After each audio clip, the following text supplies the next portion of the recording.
So who were the Neanderthals? The Neanderthals belong to a group of creatures that are called the hominins.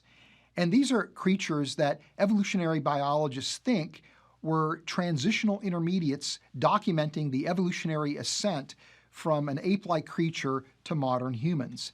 Other hominins that you might be familiar with would be Homo erectus, Homo habilis, which is sometimes nicknamed the handyman, or Australopithecus afarensis, which is nicknamed Lucy. In fact, when it comes to Neanderthals, many people believe that Neanderthals were the immediate evolutionary predecessor to modern humans.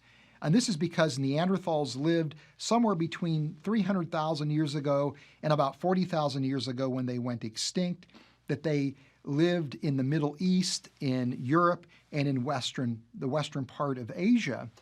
But today, most evolutionary biologists would argue that Neanderthals are an evolutionary dead end. They're an evolutionary side branch, that they didn't directly evolve into human beings. In fact, anthropologists really don't know which of the hominins actually was our evolutionary ancestor, which hominin gave immediate rise to modern humans.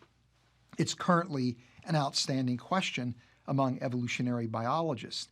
Now, as an old Earth creationist, the way I view Neanderthals is that these were creatures that God created that existed for a period of time and then went extinct. That these are creatures that had intelligence, emotional capacity, but they lacked the image of God.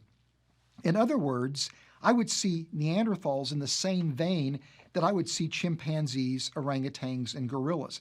Fascinating creatures, intelligent creatures, emotionally rich creatures, but clearly creatures that are distinct from us, that are far removed from us in terms of their cognitive abilities.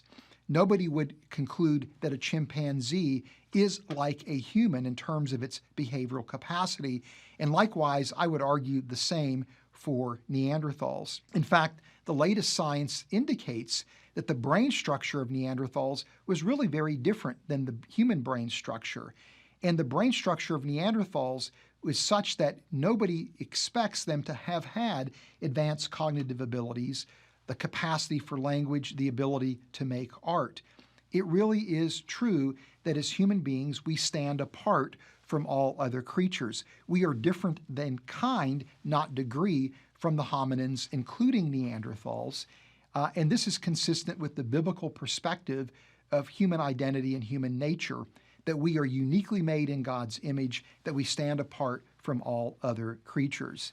If you want to know more about Neanderthals and their relationship to us as human beings and the scientific case that can be made for the biblical account of human origins, I would invite you to check out a book called Who Was Adam?